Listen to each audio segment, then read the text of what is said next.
सीमावर्ती जिले जैसलमेर की ग्राम पंचायत रासला से मनरेगा योजना में बड़ी लापरवाही और कथित भ्रष्टाचार का मामला सामने आया है। सरकार जहां मनरेगा के माध्यम से ग्रामीणों को रोजगार देने का दावा करती है, वहीं रासला ग्राम पंचायत में सरकारी खजाने के दुरुपयोग के गंभीर आरोप लग रहे हैं।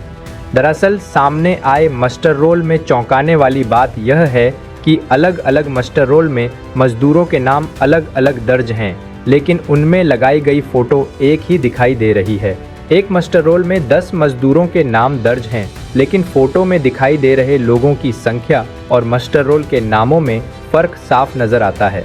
इतना ही नहीं, जब दूसरा और तीसरा मस्टर रोल खोला गया तो वहां भी मजदूरों के नाम बदल गए, लेकिन फोटो वही पहले वाली ही लगी हुई मिली।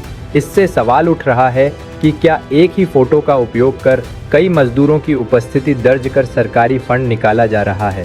सबसे हैरान करने वाली बात यह भी सामने आई कि फोटो में कुछ ऐसे चेहरे भी दिखाई दे रहे हैं जो 18 वर्ष से कम उम्र के प्रतीत हो रहे हैं, जबकि मनरेगा में 18 वर्ष से कम उम्र के व्यक्ति को रोजगार देने का नियम ही नहीं है।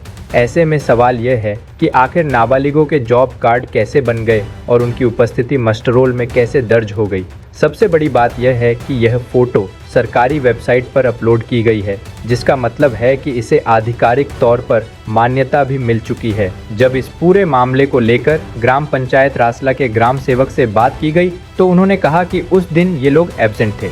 अब बड़ा सवाल यह है कि अगर मजदूर अनुपस्थित थे तो फिर फोटो में ये लोग कैसे दिखाई दे रहे हैं और मस्टर रोल में उनकी उपस्थिति किस आधार पर दर्ज की गई। इस पूरे मामले में संबंधित जेईएन और उच्च अधिकारियों की भूमिका भी सवालों के घेरे में आ गई है, क्योंकि बिना अधिकारियों की मंजूरी के मस्टर रोल को अंतिम रूप नहीं दिया जाता। ऐसे में ग्रामीणों का आरोप है कि मनरेगा के नाम पर कागजों में मजदूर दिखाकर सरकारी धन का दुरुपयोग किया जा रहा है। अब देखना यह होगा कि प्रशासन इस गंभीर मामले को कितनी गंभीरता से लेता है और क्या रासला ग्राम पंचायत में सामने आए इस कथित भ्रष्टाचार की निष्पक्ष जांच कर दोषियों के खिलाफ कार्रवाई होती है, या फिर यह मामला भी फाइलों में दबकर रह जाएगा।